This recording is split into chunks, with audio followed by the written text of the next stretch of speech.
Hello, my dear student. You are most welcome in the channel and academic point situated in the street joining neighborhood to Khulna Road. Good morning. हाँ तो दोस्तों, हम बता रहे थे, पिछले class में बताए थे, मैथमेटिकल टूल्स के पर डिस्कस कर रहे थे। उसमें कुछ फॉर्मूला सब बताए थे, नहीं? उसमें कुछ फॉर्मूला सब बताए थे। क्या बताए थे? कि साइन 2a का फॉर्मूला बताए थे या cos 2a का फॉर्मूला निकाले थे कि साइन 2a इक्वल टू होता है 2 sin a into cos a, ठीक है। और साइन cos 2a का फॉर्मूला बताए थे, cos 2a का फॉर्मूला बताए थे cos square a minus sine square A, यही बराबर होता था 1 माइनस 2 साइन स्क्वायर ए, और यही बराबर हुआ था 2 cos स्क्वायर ए माइनस 1, ठीक है। इसी प्रकार एक और इसमें इंपॉर्टेंट फॉर्मूला है tan 2a। tan 2a का फॉर्मूला होता है, इसको तब क्या होता है कि tan 2a को लिख सकते हैं sin 2a बटे cos 2a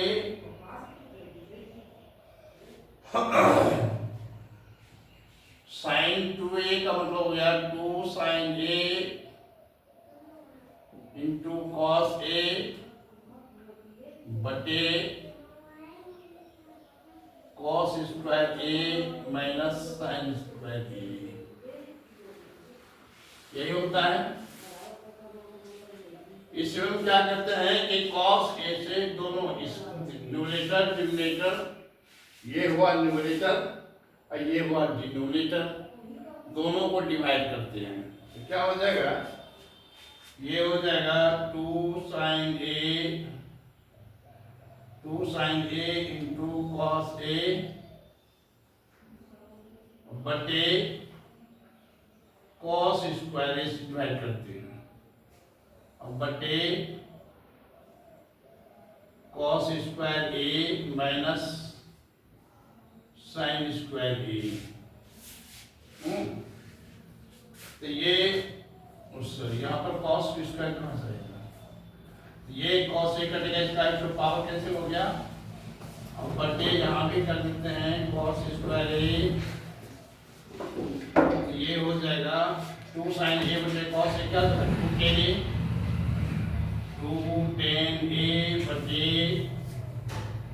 इसको अलग अलग कर देते हैं तो क्या हो जाएगा cos स्क्वायर a बटे cos square a minus sine square a बटे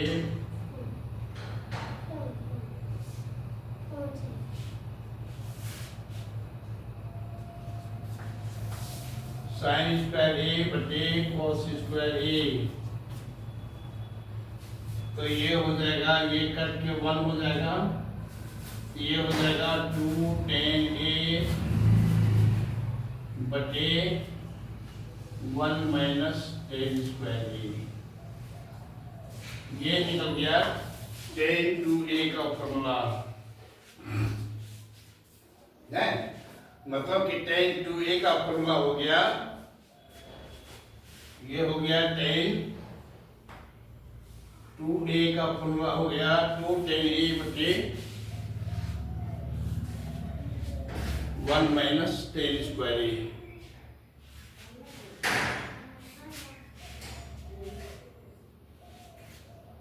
ठीक है, तो ये हो गया। अब आते हैं cos 3a,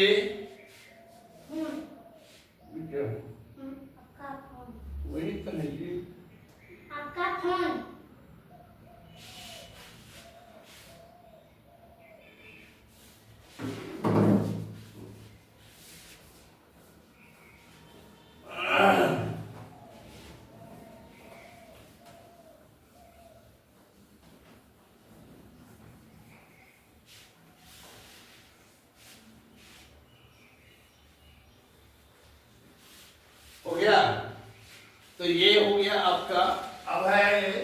साइन 3a को भी कर सकते हैं हम, तो साइन 3a रहेगा जिसका क्या फॉर्मूला होगा, ये समझ लीजिए साइन 3a का मतलब कि साइन इंटू 3a नहीं है, या साइन 3 इंटू a नहीं है, नहीं, ये साइन 3a एक टर्म है, इसको अलग हम नहीं सोच सकते हैं, ठीक है।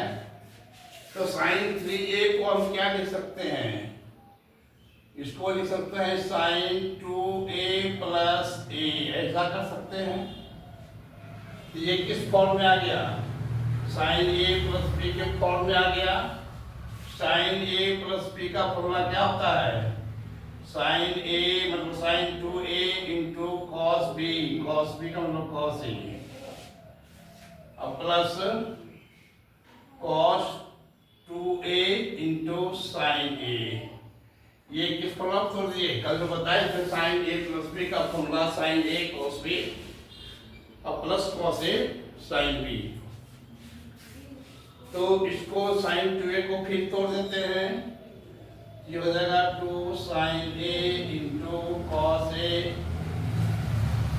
इंटू कॉस a यहाँ है, अब प्लस इस कॉस 2a को क्या लिखेंगे, इस कॉस 2a को लिखते हैं 1 माइनस 2 साइन स्क्वायर a,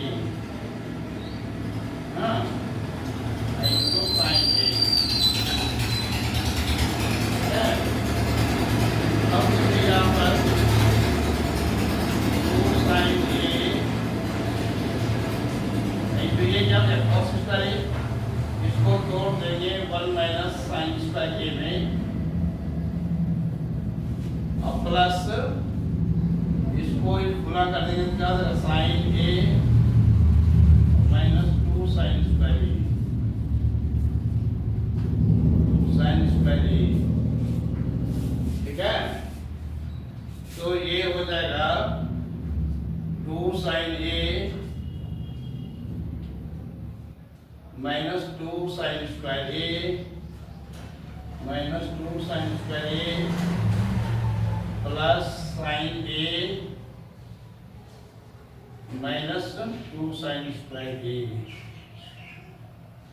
हाँ, क्या देख रहे हैं, ये 2 साइन a और साइन a, 3 साइन a हो जाएगा, ये हो जाएगा 3 साइन a माइनस ये 2 sine square a, 2 sine square minus 4 sign square a।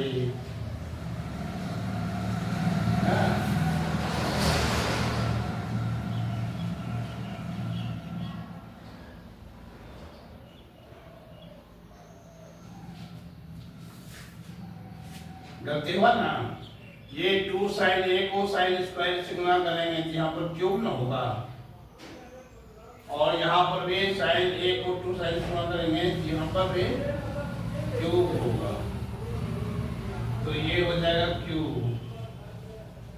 ये हो जाएगा 4 साइन क्यूब a, नहीं तो मतलब क्या हुआ कि साइन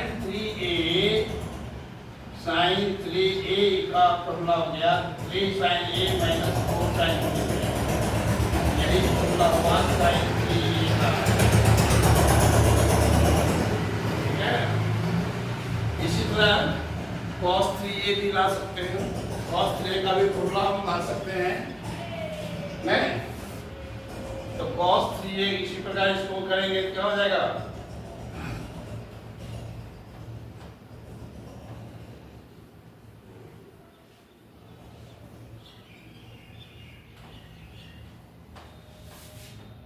cos 3a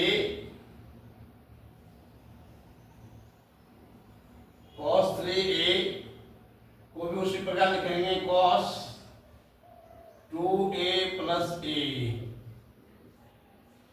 ठीक है।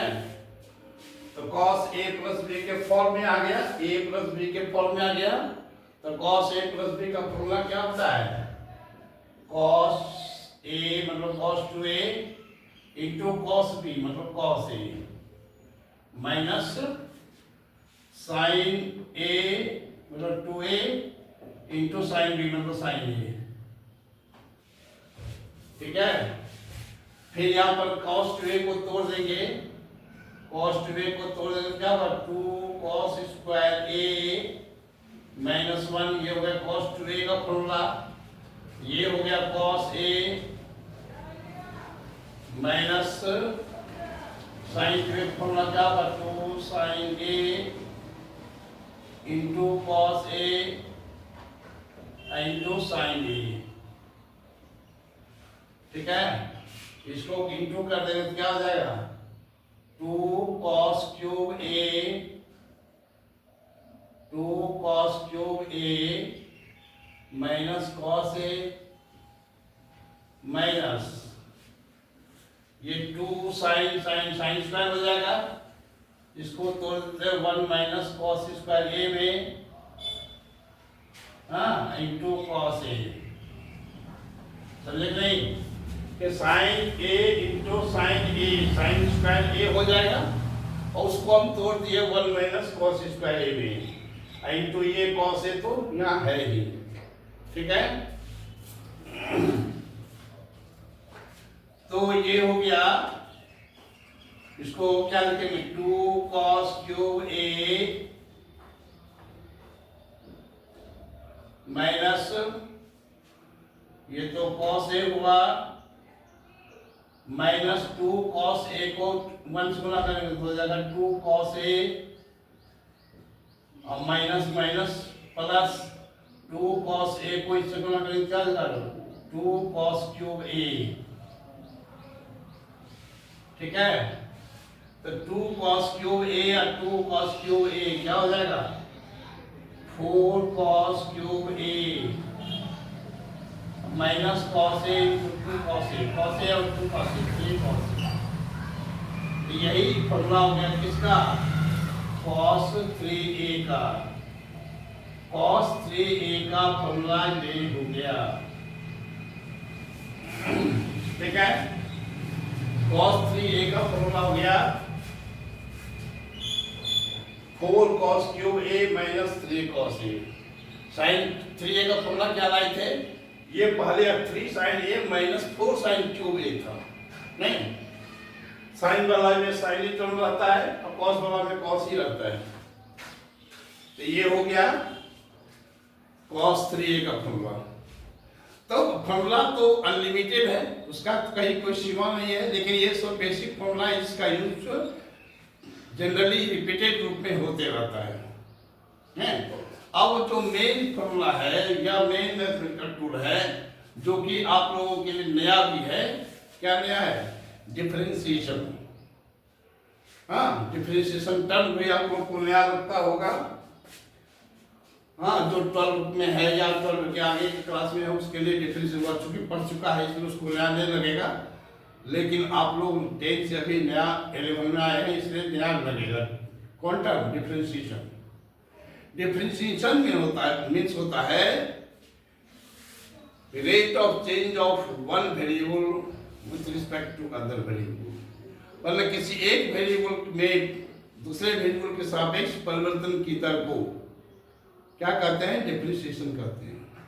डिफरेंशिएशन का मीनिंग होता है हिंदी होता है अवकल गुणांक, अवकल गुणांक। देखिए हल्का है, थोड़ा सा दिमाग में अस्त्र रखिएगा, एकदम समझ जाइएगा, बिल्कुल ही आसान है।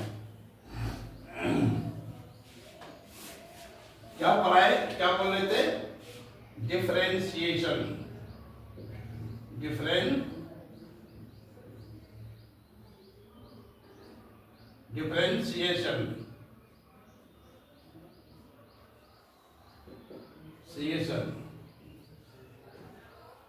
डिफरेंशिएशन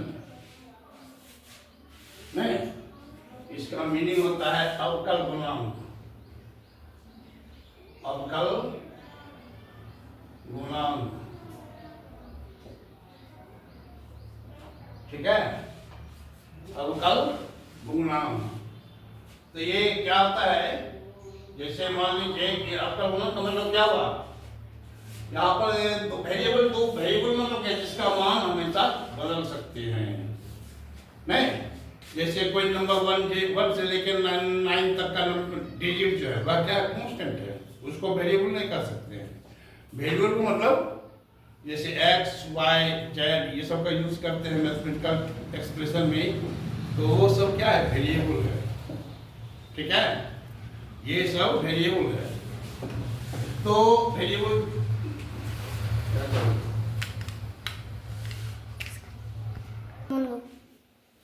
हाँ, तो अवकल गुणांक हम बता रहे थे वेरिएबल। जैसे मान लीजिए कि y इक्वल टू कहीं लिखा हुआ है y equal to X cube, इसका क्या मतलब?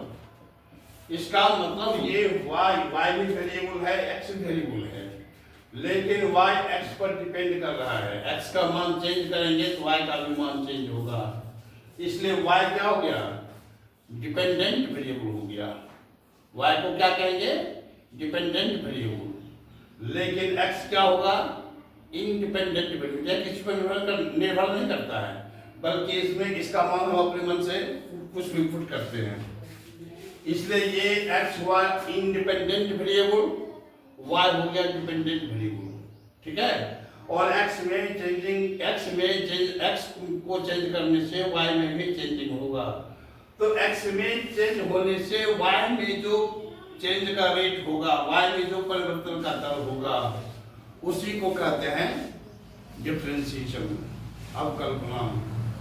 और इसको क्या कहेंगे, इसको कहेंगे x के सापेक्ष y का अवकल गुणांक। क्योंकि x में परिवर्तन होने से y में परिवर्तन होता है, इसलिए x के सापेक्ष कहना पड़ता है। x के सापेक्ष y में परिवर्तन का दर को कहते हैं y का x के सापेक्ष डिफरेंशिएशन। ठीक है, तो इसका y का इसको क्या लिखेंगे, मतलब कि इसको क्या बोले हम, x के सापेक्ष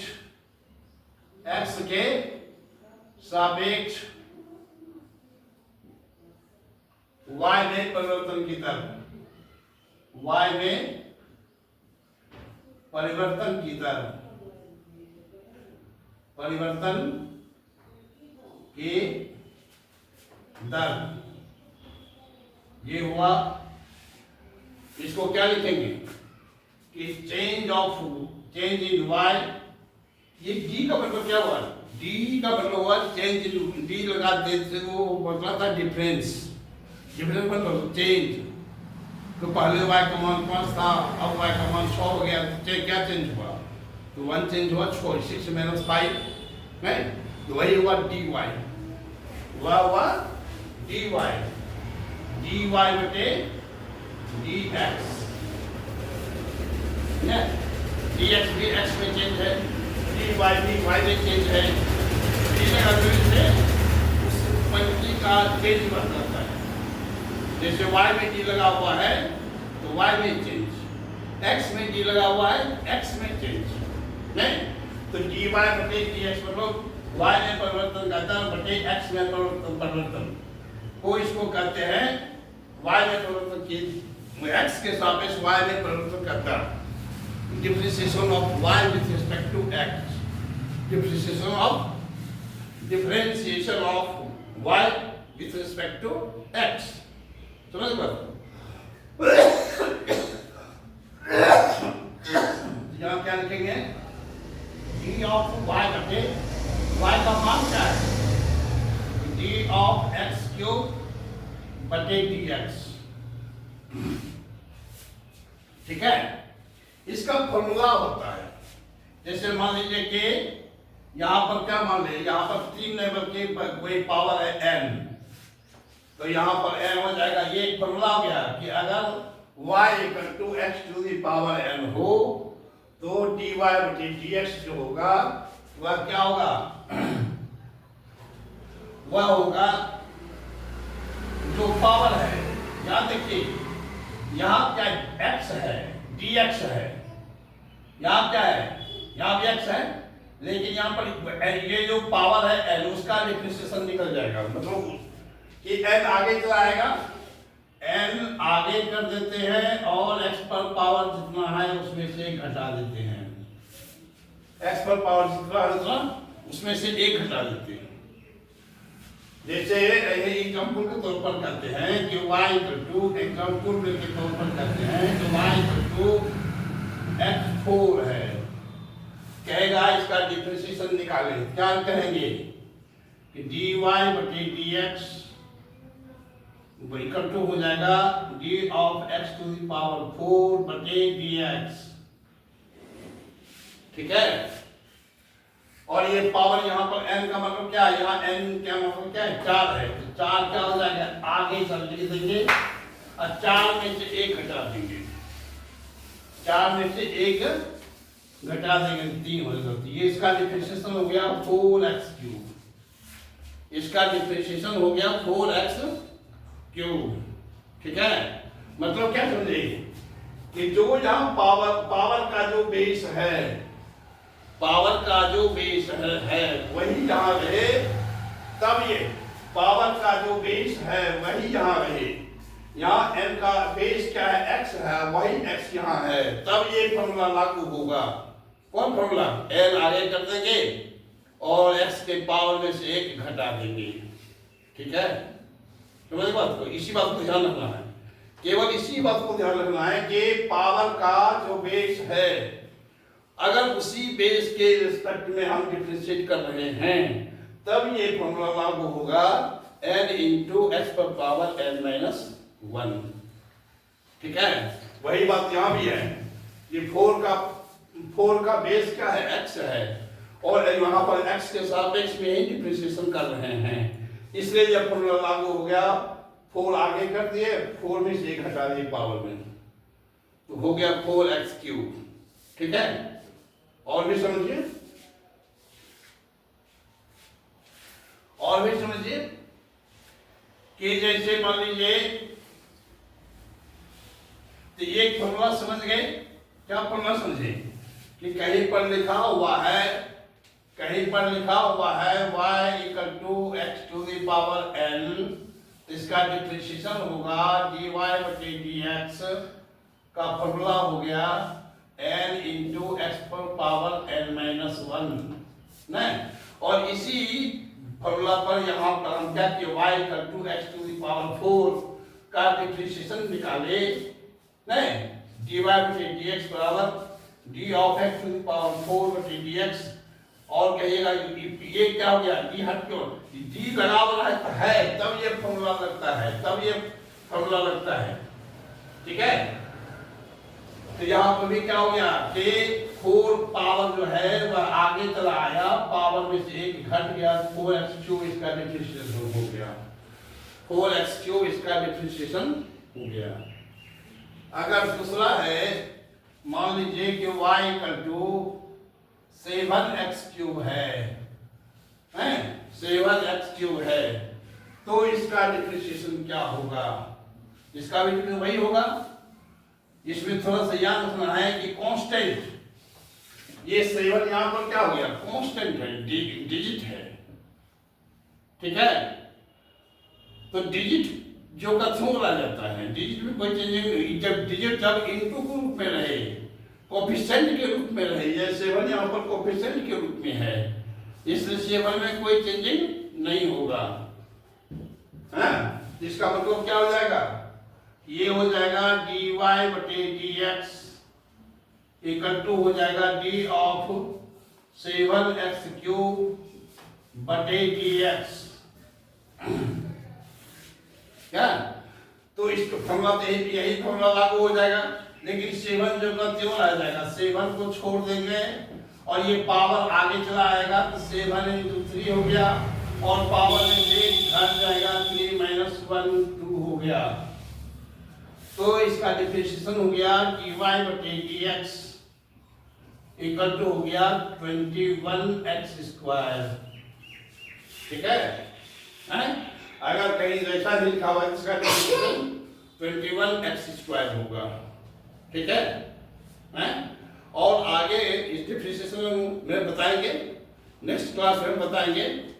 हाँ, आप लोगों से अनुरोध है कि इस चैनल को सब्सक्राइब कीजिए, यदि सब्सक्राइब नहीं किए हैं तो सब्सक्राइब कीजिए, और वीडियो को लाइक करें, अपने दोस्तों के बीच शेयर करें, और यदि कुछ हमसे पूछना है, यदि आपको कोई बात समझ में नहीं आता है, तो ये नंबर जो दिया गया है, इस नंबर पर आप कॉल करके पूछ सकते हैं। Thank you.